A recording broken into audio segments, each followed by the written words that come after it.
bahwa masyarakat Syiah itu kritis terhadap umat Islam yang hidup di masa Rasulullah, ya kritis. Artinya sebatas mereka bersikap kritis dan turut menilai apa yang terjadi di masa itu. Artinya tidak ada yang kemudian berada beyond penilaian apakah mereka memang berada di jalur yang benar, karena umat Islam kan meyakini para sahabat juga bukan insan-insan yang maksum sehingga apapun yang dari mereka dianggap benar, ya kan.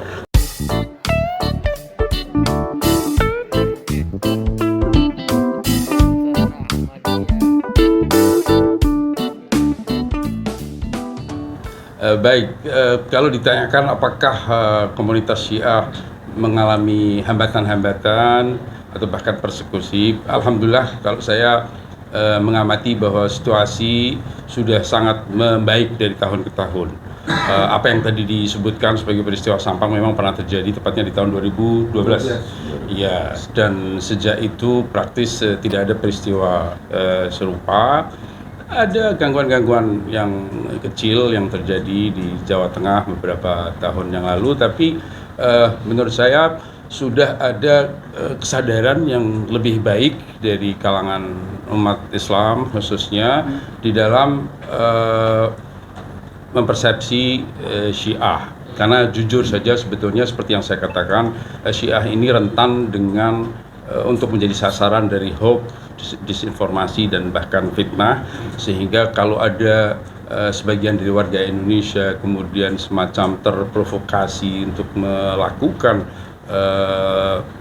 ujaran kebencian atau bahkan praktek-praktek yang lebih jauh dari itu kita sebenarnya kasihan karena mereka adalah korban dari fitnah, korban dari disinformasi dan penyebaran berita hoax berkenaan dengan Syiah.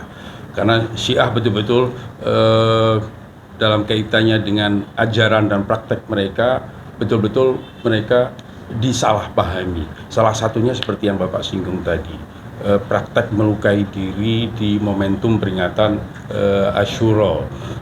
Sebetulnya hal itu kalau ditanya ada atau tidak, ada. Namun itu dilakukan oleh segelintir dan minoritas dari minoritas Syiah. Itu pun bukan di Indonesia. Setahu saya di Indonesia tidak ada yang seperti itu. Tidak ada yang melukai diri ketika memperingati Asyura. Mereka hanya duduk mendengarkan narasi tentang peristiwa yang terjadi ke atas cucu Rasulullah, dalam hal ini Imam Hussein. Mereka berkabung, mereka menangis, mungkin sedikit memukul dada sebagai ekspresi kesedihan, tapi tidak pernah melakukan hal lebih dari itu yang sifatnya melukai diri. Itu mungkin ada di Irak, di 1-2 negara lain, mungkin di Pakistan, orang-orang yang cenderung kemudian ekstrim dan berlebih di dalam ekspresi mereka akan kesedihan yang mereka alami di hari Asyura. Tapi itu di kita tidak terjadi. Apakah masyarakat Syiah Indonesia juga ke Irak? Sebetulnya kegiatan memperingati Asyura dilakukan di mana-mana. Tidak harus di Irak, ya. Bahwa di Irak ada makam Imam Hussein, sehingga banyak dari pengikut Syiah yang berziarah ke sana. Ziarah yang terbesar dan bahkan merupakan konsentrasi populasi massa terbesar di dunia itu terjadi di momentum Arba'in, 40 hari sesudah kesyahidan Imam Hussein, tepatnya pada tanggal 22 Safar, di mana semua berkumpul di sana untuk melaksanakan peringatan Arba'in. Kalau di hari Asyura banyak yang berziarah tapi tidak sebesar di momen Arba'in. Kira-kira itu, Pak. Cukup atau silakan. Iya, saya takut kepanjangan aja sih. Iya, terkait stigmatisasi terhadap kelompok Syiah di Indonesia, ya. Saya kan masih melihat di medsos persepsi yang buruk umumi masyarakat. Betul. Ya. Yang saya suka bertanya gini ya, kenapa tokoh-tokoh Syiah itu terkesan pasif ya? Ahmadiyah malah lebih berani. Ada tokoh Ahmadiyah yang mau bersuara. Syiah malah nggak bersuara menurut saya gitu, Pak. Nah, apa itu, Pak? Iya, sebenarnya bukan pasif atau bahkan lemah atau tidak berani, tidak. Permasalahannya di luar ranah itu, ya. Kita hanya berpikir tentang efektivitas dari komunikasi di media-media dan di platform-platform medsos yang seringkali mungkin tidak efektif untuk menyampaikan pesan dan cenderung kemudian digoreng dan menjadi sesuatu yang tidak produktif, bahkan kontraproduktif. Tetapi dalam kegiatan yang sifatnya dialogis, ilmiah, alhamdulillah di Indonesia ini sudah menyebar ratusan buku yang ditulis oleh para tokoh dan ulama Syiah, ya kan. Kalau Anda ke toko-toko buku, kalau ada corner di toko buku yang menyajikan buku-buku Islam, sangat banyak sekali Anda bisa temukan, ya kan. Kajian-kajian yang ilmiah dilakukan. Kita dari Ormas Ahlul Bait mencoba untuk mengkomunikasikannya secara formal, kelembagaan. Kita punya beberapa material cetakan yang sudah kita rilis sejauh ini untuk menjelaskan apa yang menjadi keyakinan kita. Yang pertama, buku putih tentang Syiah. Itu mengangkat isu-isu kontroversial seputar isu sejarah, masalah fikih, dan masalah-masalah keyakinan yang dikontroversikan. Itu kita sampaikan di buku putih itu. Kemudian kita juga punya buku namanya Syiah Menurut Syiah, disingkat menjadi SMS. Itu juga menjelaskan isu-isu yang lebih sensitif terkait dengan masalah kepemimpinan dan seterusnya yang sering disalahpahami. Dan yang terakhir kita punya manifesto, ya kan, yang menjelaskan keyakinan kita dan juga apa yang kita sebut sebagai paradigma, yaitu ideologi terapan kita berkenaan dengan berbagai masalah kontemporer. Itu sudah kita rilis sejak tahun 2019, tepatnya di gedung DPR MPR, kita rilis pada saat itu. Dan sekarang ini juga sudah atau tengah terjadi proses untuk merilis apa yang kita sebut sebagai Pancasila dalam paradigma Ahlul Bait Indonesia. Jadi sebetulnya keinginan untuk mengkomunikasikan berbagai masalah itu ada, dan kita mencari coba sarana yang efektif, dan kita melihat bahwa dokumen-dokumen resmi keorganisasian yang dirilis secara resmi itu mungkin bisa menyumbat berbagai upaya penyelewengan informasi yang dilakukan oleh pihak tertentu. Ya. Mau bikin sekolah, masuk ke sekolah pendidikan nggak? Masuk secara organisasi belum, tetapi tentu dari komunitas Syiah mereka aktif dalam berkontribusi mendirikan sekolah-sekolah dan dimanfaatkan oleh masyarakat secara luas tanpa dibatasi untuk hanya masyarakat Syiah. Ada di berbagai kota. Saya tahu persis, di antaranya saya sendiri, saya punya sekolah dari TK sampai SMA, tapi itu sekolah umum yang di dalamnya tentu matematika, IPA, tidak ada mazhabnya, tidak ada Syiah. Tapi itu kita lakukan juga. Iya. Pitagoras ya Pak. Betul. Iya. Pak, saya ingin bertanya lebih substantif lagi. Ya. Seperti karena di dalam undangan itu kan juga kemarin masuk bilang Syuro tadi Pak Ustadz menyinggung kan. Nah, itu perbedaan dengan di Indonesia itu apa? Kalau memukul badan itu kan tadi yang memukul dada. Ya. Yang melukai itu apa, sebuah kultur atau memang ada dari saya sendiri gitu. Yang pertama, yang kedua, sebetulnya peranan tokoh-tokoh Syiah ini, dulu kita kenal Idrus, Ibnu Khaldun dan sebagainya, itu kan dari Syiah ya, tokoh orang-orang intelektualnya. Ilmuwan, ya. Ini bahkan diserap oleh Barat juga sebagai itu dari orang-orang Syiah. Ya. Nah sekarang ini kenapa tidak begitu menonjol peranan Syiah, terutama misalnya gini di bidang ekonomi misalnya sekarang. Ya. Penetrasi itu kan biasanya masyarakat kita itu umumnya lah dunia juga ekonomi gitu kan. Nah, apakah tidak ada untuk melangkah ke arah sana gitu? Ya. Ya, nah kemudian tadi terkait dengan berapa kali Pak Ustadz mengungkapkan hoax itu, memang sering kita dengar bahwa Syiah itu katakanlah quote and quote melecehkan, katakanlah menghina para sahabat Nabi gitu kan, di luar Ali gitu kan, Ahlul Bait kan. Nah kemudian juga termasuk ke Aisyah istri Nabi gitu, ada statement gitu. Tapi saya sempat baca juga, sempat mendengar dari almarhum Kang Jalaluddin Rahmat gitu ya, beberapa penjelasan dia bahwa Abu Sufyan itu juga pernah menendang-nendang gitu kuburannya siapa tuh, Hamzah itu kan. Nah, sahabat Nabi itu. Nah sejauh ini bagaimana Ustaz menjelaskan kepada masyarakat supaya hoax itu juga bisa terbantahkan gitu, upaya apa yang dilakukan? Ya, jadi Ustaz Ahmad tolong dilengkapi ya. Berkenaan dengan apakah melukai badan ketika mengingat Imam Hussein itu kultur atau ajaran? Pastinya bukan ajaran. Kultur pun kalau kita menyebut atau kalau kita memaknai budaya sebagai sesuatu yang diterima secara luas dan turun menurun, tentu itu juga bukan kultur. Bahwa itu bentuk dalam tanda kutip kreativitas dan inovasi sebagian kalangan atau segelintir kalangan dalam mengekspresikan kesedihan, ya. Jadi ajaran bukan, kultur pun tergantung bagaimana kita memaknai kultur dan budaya. Tapi kalau menurut saya itu hanya kecenderungan dan upaya untuk berkreasi di dalam mengekspresikan kesedihan. Intinya kan sebetulnya memperingati Imam Hussein di hari Asyura adalah ingin berkabung dan bersedih atas peristiwa yang terjadi.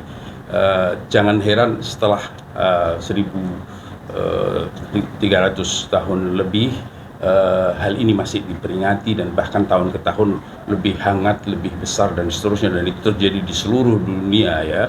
Kita tahu bahwa Syiah itu ada di Arab Saudi, ada di Bahrain, ada di Kuwait, ada di Pakistan, ada di India, di Iran, di Irak, di banyak negara, dan itu semua melakukan peringatan tersebut. Intinya memperingati peristiwa sedih dan berkabung, sesuatu yang bahkan sudah masuk dalam kultur Indonesia, utamanya masyarakat Jawa. Mereka tahu persis arti suro dan sapar itu ya. Kita tahu kan bulan Muharram itu dalam kalender Jawa disebutnya suro, padahal suro itu adalah tanggal 10 dari bulan Muharram. Tanggal 10 dari bulan Muharram itu Asyura oleh orang-orang Jawa dijadikan sebagai nama bulan Muharram, bulan suro. Karena memang punya concern terhadap permasalahan itu, sehingga ada tradisi bubur merah putih yang menandai Imam Hasan, Imam Hussein. Kemudian ada kultur menghindari kegiatan-kegiatan hura-hura dan pesta di bulan Muharram dan Safar, tidak melakukan pernikahan, tidak pindah rumah dan seterusnya, karena menganggap bahwa bulan-bulan ini adalah bulan-bulan kesedihan bagi Rasulullah dan keluarga Rasulullah. Lebih jauh ada tabut, ada Hoya Husin di Bengkulu, di Padang dan seterusnya. Itu menandai tradisi yang sama. Artinya itu bukan monopoli para pengikut Syiah sebenarnya, tetapi mungkin Syiah memang punya kepedulian lebih terhadap apa yang terjadi ke atas keluarga Rasulullah. Jadi sekali lagi melukai diri murni itu quote and quote adalah kreativitas sebagian orang yang melebih-lebihkan, dan itu tidak terjadi di Indonesia. Setahu saya adanya mungkin di sebagian di Irak, sebagian di Pakistan. Ya, kemudian hal kedua yang Bapak tentang apa tadi? Sahabat, tentang hal-hal kontroversial yang selama ini sering diungkapkan. Ya, kita bahas hal itu di buku putih. Di buku putih kita jelasin sebetulnya bagaimana pandangan kita tentang figur-figur sahabat, termasuk istri-istri Nabi dan seterusnya. Jadi kalau mau pandangan yang resmi dan apa adanya ada di situ ya. Apa yang berkembang di tengah masyarakat, di media, di buku, sebagian buku adalah sesuatu yang banyak diantaranya adalah informasi yang menyimpang, bahkan mungkin ada fitnah dan upaya disinformasi yang dilakukan. Bahwa masyarakat Syiah itu kritis terhadap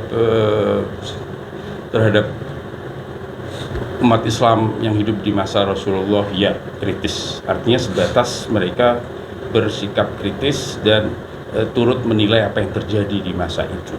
Artinya tidak ada yang kemudian berada beyond penilaian apakah mereka memang berada di jalur yang benar, karena umat Islam kan meyakini para sahabat juga bukan insan-insan yang maksum sehingga apapun yang dari mereka dianggap benar, ya kan. Tetapi mengakses mereka bukan dalam rangka menghinakan atau mencaci, melainkan dalam rangka melakukan sterilisasi jalur menuju Islam. Pada akhirnya Islam itu sampai kepada kita dengan rentang sejarah yang panjang. Ada perantara-perantara yang mengantarkan kita kepada Islam, dan rantai pertamanya, mata rantai pertamanya adalah adalah sahabat. Di rantai pertama ini kita harus kritis dalam rangka memastikan bahwa Islam yang sampai ke kita adalah Islam yang disampaikan oleh figur-figur yang memang memiliki kualifikasi yang memadai, dan itu ada juga dalam tradisi. Kalau teman-teman pernah dengar ada ilmu rijal, ada ilmu ta'dil dan tajrih dalam ilmu hadis, dalam rangka memastikan kebenaran sebuah hadis itu kita assess satu persatu dari rawi, dari jalur dari rawi pertama sampai yang terakhir, kita assess, kita lihat keadaan mereka, apakah memang mereka qualified, bukan pembohong, bukan orang yang suka lupa dan seterusnya. Tapi itu kita lakukan dalam rangka memurnikan jalur periwayatan hadis. Sama sebetulnya ketika orang Syiah melihat figur-figur sahabat bukan dalam konteks untuk memojokkan, menghinakan, tetapi dalam konteks ingin memastikan jalur yang steril menuju Rasulullah dan Islam. Dan itu sebetulnya yang disampaikan oleh para ulama kita, pembicara kita, mubalik kita di mana-mana, yang ditulis dan seterusnya. Cuma memang kita sendiri tahu bahwa ada tradisi, ada kemalasan ya sebagian orang untuk kemudian ingin tahu permasalahan langsung dari sumbernya. Itu yang menjadi sebuah permasalahan besar sebetulnya. Kalau Anda ingin tahu tentang Syiah dari figur, dari buku, penulis buku yang anti Syiah, ya Anda akan hanya dengar hal-hal yang buruk tentang Syiah. Dan Syiah ini bukan makhluk halus yang tidak terlihat, ya kan? Ada ormasnya, ada tokoh-tokohnya, ada ustadz-ustadznya, ada buku-bukunya, ada ormasnya. Sekarang Ahlul Bait Indonesia adalah ormas Syiah, resmi sebagai ormas Syiah. Jadi jangan kemana-mana. Kalau Anda butuh verifikasi sebuah berita, sebuah ajaran, sepak terjang umat Syiah dan seterusnya, ada tempatnya, ya kan? HUP, DPP Ahlul Bait Indonesia, bidang humas dan penerangan siap untuk menjelaskan berbagai hal. Jadi kredibilitas sebuah berita itu kan diantaranya sumber yang kredibel. Nah, kita bersedia untuk menjadi sumber baik berita bagi teman-teman ketika berkaitan dengan masalah ajaran dan komunitas Syiah. Ya, yang terakhir ya. Itu masalah tadi kan teman nanya sekolah tuh. Oh ya. Bidang pendidikan. Ya. Dibilang mesti. Ya. Kan penetrasi di bidang ekonomi ini buat masyarakat lebih mengenal gitu. Baik. Apakah ada rencana ke sana? Di periode kepengurusan yang sekarang, kita memiliki 4 departemen dan 1 bidang, salah satunya departemen PSDM, pengembangan SDM dan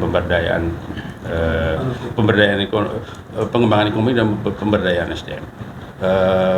Yang kita lakukan sejauh ini adalah melakukan pilot project dalam rangka kemudian kita sebar ke komunitas.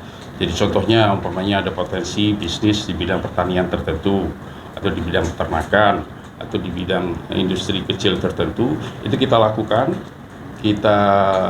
lakukan sampai sukses, kemudian kita buatkan bisnis plan-nya dan kita sodorkan kepada komunitas di mana-mana, barangkali mereka bisa memanfaatkan apa yang sudah menjadi bahan telaah kita dan praktek kita. Tapi kita sendiri secara langsung tidak melakukan atau belum melakukan kegiatan ekonomi tersebut. Tapi kalau komunitas secara luas pengikut Ahlul Bait, pengikut Syiah di mana-mana, mereka sama seperti rakyat Indonesia melakukan bisnis mereka masing-masing, ya kan? Dan mereka ada di semua lini. Ya. Kira-kira begitu. Terima kasih.